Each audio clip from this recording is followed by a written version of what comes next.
Olá, sóc el Carles i avui parlarem de història.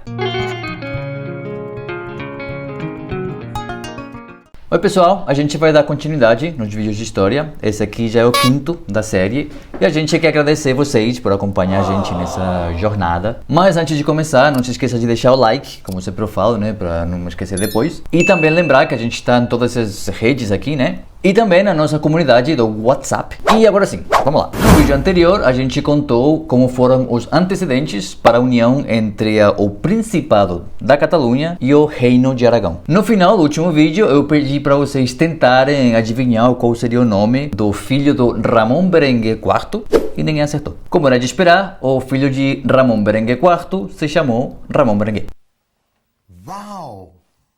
Essa família parece que estava competindo com Velozes e Furiosos para ver quem ia ter mais sequência. Mas esse Ramon tinha uma diferença que os outros não tinham, que era uma mãe sensata que provavelmente estava saco cheio já de todo mundo ter o mesmo nome. E ela então, depois da morte do marido, né, do Ramon Berenguer IV, que eu mencionei, em 1162, mudou o nome do filho para Alfonso, que soava muito aragonês, porque a região já tinha uma história com esse nome. Então ele entrou na história como Alfonso Sagón Alcácer. Mas no fundo a gente sabe que ele é um Ramon. Só pra gente entender como foi a coisa, né? Quando o Ramon morreu, o reinado passou para a mulher dele, a Peronella, aquela que casou com 2 anos, e ela cedeu os direitos ao filho, que ainda era menor de idade. E claro, sendo menor de idade, ele teve que ser tutelado até alcançar a maioridade. A tutela dele foi dividida entre 3 pessoas. Seu primo, o Ramon Berenguer III, sim, outro Ramon Berenguer, que era conde de Provença, o Guilhem Ramon I da Moncada, e o bispo de Barcelona, que na época era Guilhem da Torroja. E parece que também teve a participação do Henrique II da Inglaterra, por um acordo de amizade que os dois territórios tinham. Mas vocês não precisam guardar esses nomes não. O primo do Alfonso, o conde de Provença, ele morreu deixando só uma filha chamada Dolça. Aí é aquela coisa que a gente já conhece, né? Tem um território que o governante morreu e não deixou descendência, dá briga,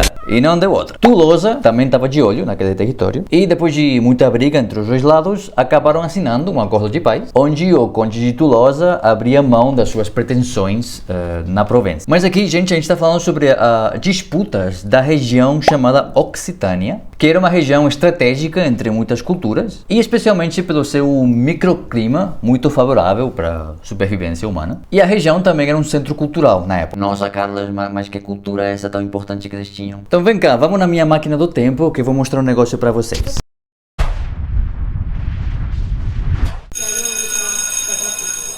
O ano é entre 1990 e 2010. É terça-feira, faltam 15 minutos para acabar a aula e você está doido para ir para casa comer e assistir Dragon Ball ou As 3 Espiãs Demais. Você está olhando para a sua professora de literatura sem vê-la, porque como todo adolescente você só pensa em uma coisa: dormir. Quanto mais ela fala, menos você escuta. E no seu ouvido tudo soa assim. Blá blá blá, whisky sachê, blá blá blá blá blá blá blá, whisky sachê. Agora, coloca esse óculos aqui para escutar melhor o que ela está falando.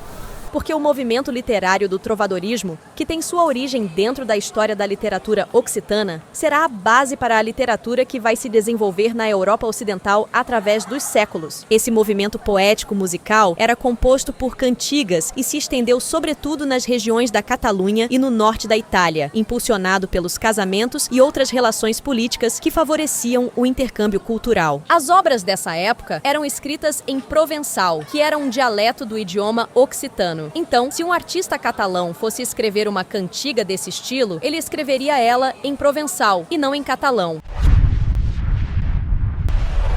Se você gostou da viagem, comenta aqui, mas agora arruma essa coluna e vamos voltar. É que o rei Alfonso, ele era um incentivador das artes, ele era fã da poesia trovadoresca e tinha fama de acolher os trovadores com muita generosidade na sua corte, e ele chegou até mesmo a escrever algumas composições. Mas voltando ao que eu dizia, depois daquela confusão toda, né, e chegar a um acordo de paz, o Alfonso ganhou moral com alguns senhores occitanos e conseguiu mais alguns vassalos lá pelaquela região. Depois de encerrar esse assunto, ele concentrou suas energias energias na região do que hoje é Nice. Que era um pessoal que já tinha dado algum problema, né? Porque aquele primo do Alphonse, né? O que tinha morrido sem deixar descendência, tinha morrido num combate contra o pessoal de lá, né? De Nice. Mas ele parou 2 minutos para pensar que a região estava longe demais da Catalunha e de Aragão. E ele não estava sentindo confiança com os senhores de lá. E então ele enviou o seu irmão, como se fosse um cônsul, para ficar de olho na área. Mas quem era o senhor do lugar de fato era ele, né? Alphonse. Bom, então estava tudo bem, tudo tranquilo, e eu poderia acabar o vídeo aqui se não fosse pelo Frederic I, ou mais conhecido como Frederic Barba-Ruiva. Ele se casou com a Beatriz de Borgonha, e ele, além de ganhar o título de ser o marido da Beatriz de Borgonha, ele virou o rei da Borgonha. O caso é que ele não ficou contente com isso e decidiu se apropriar da Provença, que estava sendo cuidada pelos catalães aragoneses. O Ramon Berenguer III, da Provença, né, que era quem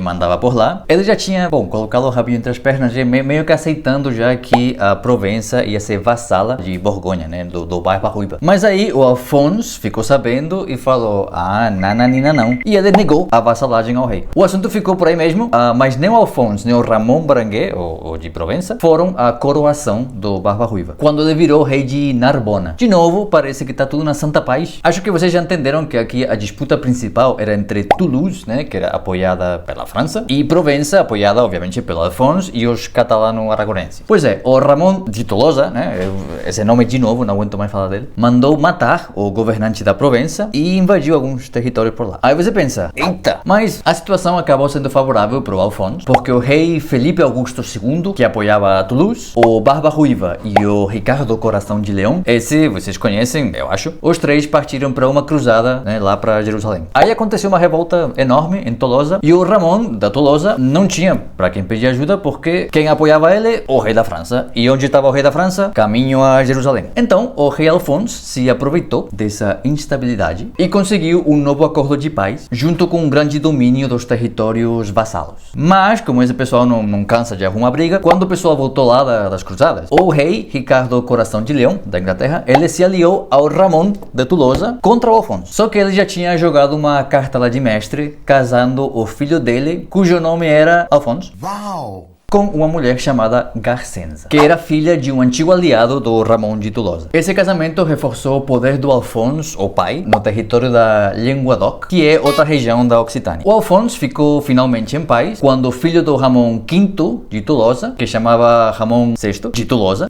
assumiu o poder. Mas ainda não acabou. A coroa de Aragão, além de ter os assuntos lá para tratar com a França, tinha assuntos a tratar com a Castelha, que estava do outro lado, de reanexar o reino da Navarra, que eu comentei no vídeo anterior que eles tinham conseguido a independência. Para isso, ele refez alguns acordos com o Ferran II do Reino de Leão para que os dois se repartissem o território. Depois de resolver esse assunto, ele atacou a Castelha, que estava sob o comando de Alfonso VIII, esse aqui é outro Alfonso, só que ele fracassou. O fracasso levou a Alfonso, gente, que confuso, e a obedecer um tratado que, por um lado, anexava Valência à coroa de Aragão, mas por outro, ele tinha que casar com a Sansa de Castelha, que era a tia do Alfonso VIII. Esse acordo de paz sufocava as pretensões na península do Alfonso, o catalão, e após ele ter colaborado na conquista de Conca em 1177, que acabava com as possibilidades de expansão de Aragão na península, porque abraçava o reino por debaixo, o Alfonso conseguiu que Saragossa, a capital da coroa de Aragão, parasse de pagar vassalagem para Castela, que a gente falou lá no vídeo anterior. Aragão foi cedendo alguns territórios para Castelha, como Múrcia, porque estava mais preocupada com o que acontecia lá na Occitânia, lá no norte. Em 1181, na mesma época que aconteceu as brigas com Ramon de Tolosa, ele tentou organizar uma expedição para Mallorca, mas não conseguiu e ajudou a Casa de Baus a adquirir a Sardenha. Alguém já ligou os pontinhos aí? Comenta aqui se você já sabe onde que isso vai parar. Depois daquele rolo todo lá na Occitânia, quando Alfonso parou para ver o que estava acontecendo na península, porque tudo isso que eu contei aconteceu paralelamente. O Alfonsito, a gente já é íntimo quase, né? Teve que se dividir praticamente em dois para dar conta de tudo. Então, quando ele parou para ver, ele já percebeu que Castelha tinha dado uma desperta.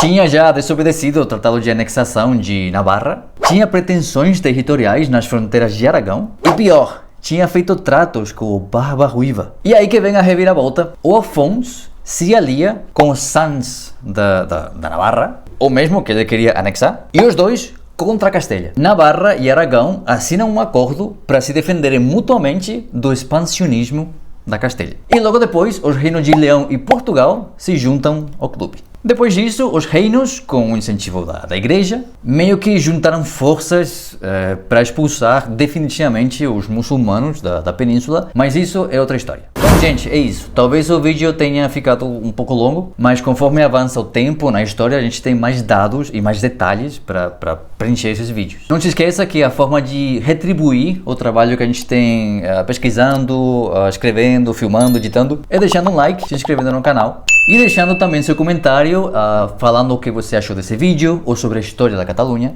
porque a gente adora ler o que vocês comentam. E não se esqueçam de seguir a gente nessas outras redes. Graças por ver o vídeo e nos vemos no próximo. Fins aviat!